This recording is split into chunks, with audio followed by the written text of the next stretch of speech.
माता वैष्णो देवी भारत के सबसे पवित्र और श्रद्धा से जुड़े तीर्थ स्थलों में से एक है। ये दिव्य धाम जम्मू और कश्मीर राज्य में स्थित कटरा नगर के पास त्रिकुटा पर्वत की पावन पहाड़ियों में स्थित है।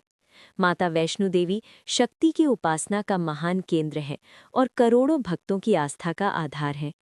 ऐसा माना जाता है कि माता स्वयं अपने भक्तों को बुलाती हैं और जिन्हें माता का बुलावा आता है वही इस कठिन किंतु पवित्र यात्रा को सफलतापूर्वक पूरा कर पाते हैं। हिंदू धर्म में शक्ति को सृष्टि की मूल ऊर्जा माना गया है।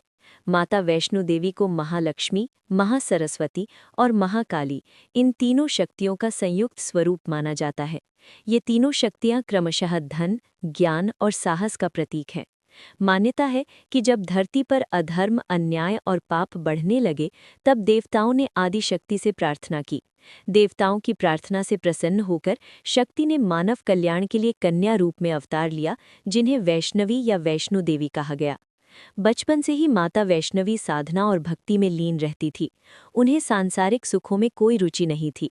वे संयम, पवित्रता और ब्रह्मचर्य का पालन करती थी। उनका उद्देश्य केवल तपस्या करना और संसार को धर्म के मार्ग पर ले जाना था। त्रिकुटा पर्वत में तपस्या। माता ने अपनी तपस्या के लिए त्रिकुटा पर्वत की दुर्गम और शांत गुफाओं को चुना। ये स्थान प्रकृति की गोद में बसा हुआ था, जहाँ चारों ओर हरियाली, शांति और दिव्यता का वातावरण था। माता यहाँ ध्यान में लीन रहती थीं और आने वाले साधकों व भक्तों को आशीर्वाद देती थीं। धीरे धीरे माता की महिमा चारों ओर फैलने लगी। उसी समय भैरवनाथ नामक एक तांत्रिक को माता की शक्ति और सौंदर्य के बारे में पता चला। उसकी नीयत शुद्ध नहीं थी। वो माता के पास पहुंचने और उनकी शक्ति को अपने वश में करने की इच्छा रखने लगा। जब माता को उसकी नीयत का आभास हुआ तो वे वहां से चली गईं। भैरवनाथ माता का पीछा करता रहा। माता उससे बचने के लिए एक स्थान से दूसरे स्थान की ओर जाती रहीं। कहा जाता है कि इस दौरान माता ने कई स्थानों पर विश्राम किया, जिनमें बाणगंगा, चरण पादुका, अर्धकुंवरी और सांझी छत जैसे पवित्र स्थल शामिल हैं। इन सभी स्थानों का आज भी तीर्थयात्री दर्शन करते हैं और उन्हें अत्यंत पवित्र मानते हैं। अर्धकुंवरी गुफा वो स्थान है जहां माता ने 9 महीने तक तपस्या की थी। ये स्थान माता की कठोर साधना और धैर्य का प्रतीक है। भक्त यहाँ आकर विशेष श्रद्धा के साथ दर्शन करते हैं और अपनी मनोकामनाएं माता के चरणों में अर्पित करते हैं।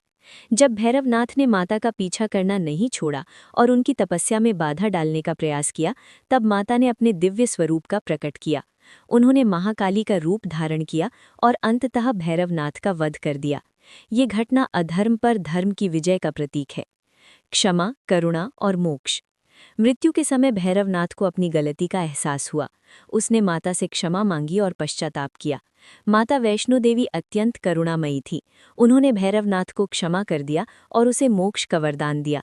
साथ ही माता ने कहा कि जो भक्त माता वैष्णो देवी के दर्शन करने आए, वो भैरवनाथ के दर्शन भी करे, तभी उसकी यात्रा पूर्ण मानी जाएगी। यही कारण है कि आज भी माता के दर्शन के बाद भक्त भैरवनाथ मंदिर जाते हैं। माता की मुख्य गुफा में माता की पूजा 3 प्राकृतिक पिंडियों के रूप में होती है। ये पिंडियां माता के 3 रूपों महालक्ष्मी, महासरस्वती और महाकाली का प्रतीक हैं। ये स्थान अत्यंत दिव्य और चमत्कारी माना जाता है। भक्त मानते हैं कि यहाँ सच्चे मन से मांगी गई हर मुराद पूरी होती है। कटरा से माता के भवन तक की यात्रा लगभग 13 किलोमीटर लंबी है। ये यात्रा कठिन जरूर है, लेकिन श्रद्धा और विश्वास से भरी हुई है।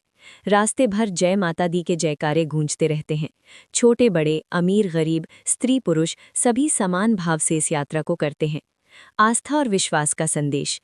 माता वैष्णो देवी की कथा हमें ये सिखाती है कि सच्ची भक्ति, धैर्य और विश्वास से हर कठिनाई को पार किया जा सकता है। माता की करुणा और शक्ति भक्तों को जीवन में आगे बढ़ने की प्रेरणा देती है। यही कारण है कि हर वर्ष लाखों श्रद्धालु माता के चरणों में शीश नवाने आते हैं और अपने जीवन को धन्य मानते हैं। माता वैष्णो देवी केवल एक तीर्थ स्थल नहीं, बल्कि आस्था, विश्वास, शक्ति और करुणा का प्रतीक है। उनकी कथा हमें धर्म के मार्ग पर चलने, अधर्म से दूर रहने और करुणा को अपनाने का संदेश